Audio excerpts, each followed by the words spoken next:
This video is number 58, and the title is Little Red. Little Red. I was reading a Pennsylvania Game Commission article this morning about the demise of the beech trees in North America.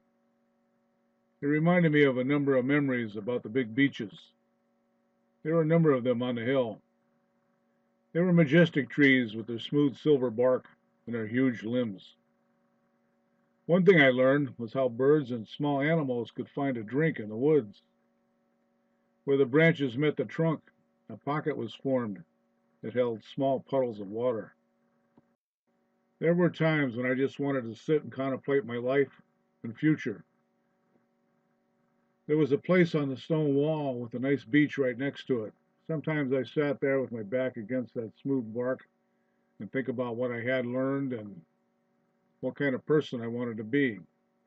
I knew my parents could not afford for me to go to college, so I made a decision that I would always learn as much as possible about whatever I encountered. As it turned out, that was worthwhile. The big trees were fun to climb, too. The bark was smooth, but the branches started low, and I was in good shape back then. The lower branches were sometimes almost 2 feet thick. This time frame is in my early teens. Back then, red squirrels were a nuisance. Hunting them was allowed year-round. One summer day, I took my dad's trusty .22 rifle to hunt red squirrels. It had a tubular magazine and held 15 long rifle rounds. As I was walking around and looking up in one of those great beeches, I spotted a little red on the branch about halfway up the tree. It was at an odd angle, but I tried to harvest him anyway.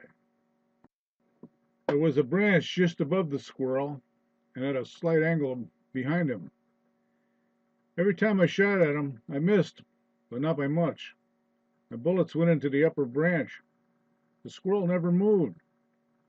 I got down to one bullet left. I didn't want to shoot my last bullet. What did I do? I climbed a tree. Why?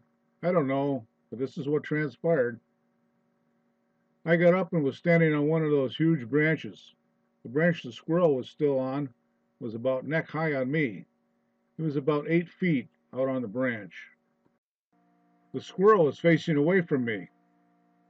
I inched my way out on the branch toward the squirrel. In a minute or so, the little red guy was right in front of me.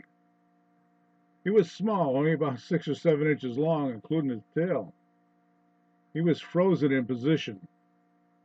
I reached up with my left hand and gently wrapped my fingers around his tail.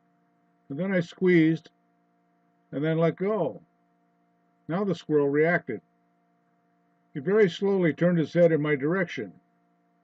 When he was looking directly at me, only about 6 inches away from my face, his little eyes met mine. His eyes started about the size of a pencil eraser and swelled to about the size of a nickel. He then slowly turned his head away, eyes still wide open.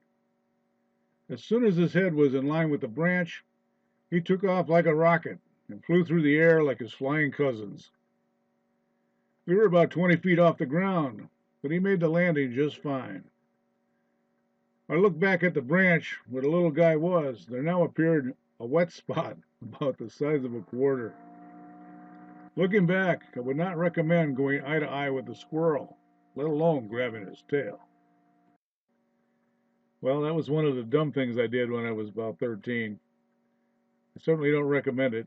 It was kind of fun to think about it, though. All the best, folks.